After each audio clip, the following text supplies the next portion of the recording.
Provincial Social Welfare and Development Officer sa probinsya sang Negros Occidental in the person of Ma'am Chicky Gonzalez. Now, Ma'am, maayong gabi and welcome to this Action Firing Line. This is Action Boydron.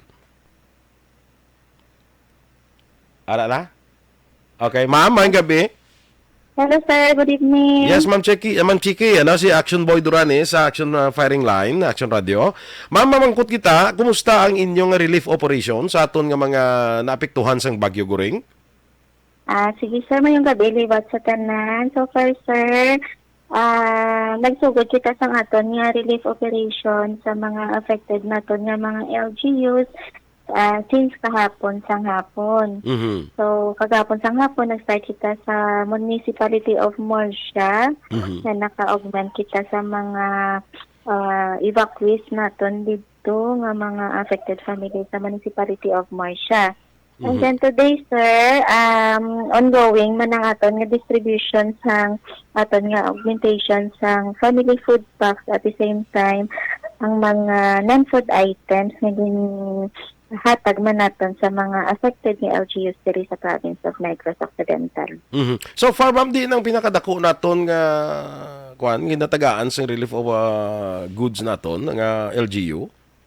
So far, subong sir, may ara lang kita na mga partial and initial naton nga mga augmentation since nga si LGU mismo no, may ara man sila kaugalingon nga mga relief goods man nga na-prepare during sa inline sa ilang mga disasters program. Okay. So, kita diri sa province is augmentation.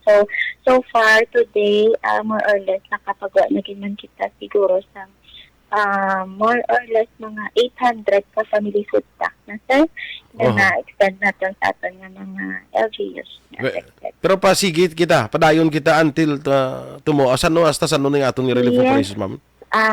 Yes, sir. Until tomorrow, ongoing ang aton nga repacking at the same time ang pag-distribute natin sa mga family food pack sa mga LGUs naton and most especially siguro sa may mga dagko nga mga numbers ng mga affected families diri sa aton sa province. So, especially siguro sir sa 4th district diri sa aton sa province of Negros. So, silingon ang 4th district damo gid apektado, Ma'am, nga mga Yes sir. maluyo. Yes sir. No, kaya ang aton as per record naton in actually from Pontevedra, San Enrique, Valladolid, Pulo Pandan, kag Bagos City, kag Morsha. Sila gid ang may pinaka most number sa mga reported naton nga mga affected families. As Ma'am, aside sa relief goods nga ginahatag naton, mga food packs, basit na utod si Ma'am, i-check bilyong. Aside sa aton sining okay daw basit na utod guro si Ma'am Chicky Gonzalez, no?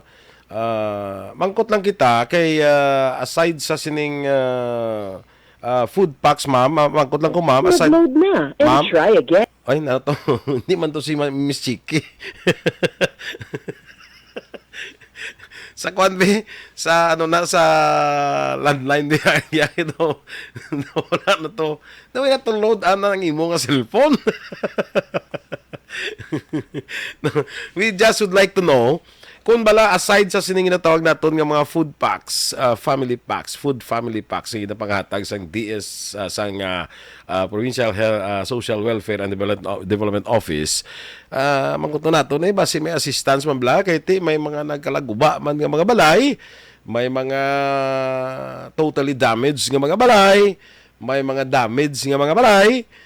Kung bala may ara man nga assistance ni para sa ila ang aton sini nga provincial government paagi sa Provincial Social Welfare and Development Office, no? Hindi na gid sa mga kontak action sa landline sabi pagi be kay para ang landline yung paludan ko na itudo. Ara na, Ma'am, nautod kita kadali. Ma'am, mamangkot lang ko kung aside sa sining family food packs nga pangatag naton, may assistance man ang provincial government sa mga nagkalaguba nga na mga balay nga nagkalaguba. Yes sir, kita sa province, no, provincial government of Negros Occidental, tabi sa inalaga natin nga Governor Honorable Eugenio Silva Dilacson, ang among opisina sa Provincial Social Welfare and Development Office naghahatag kita sa financial assistance, especially sa mga apektado natin nga pamilya, nagugaan sa balay, either partially or totally damaged ang ilang houses. Ate Mayo, may at least may pabuto mga bulig kiti maluoy man tani sa mga nagkalaang guba ang ilang mga balay mo, no? So ma'am, salamat gid. Thank you very much.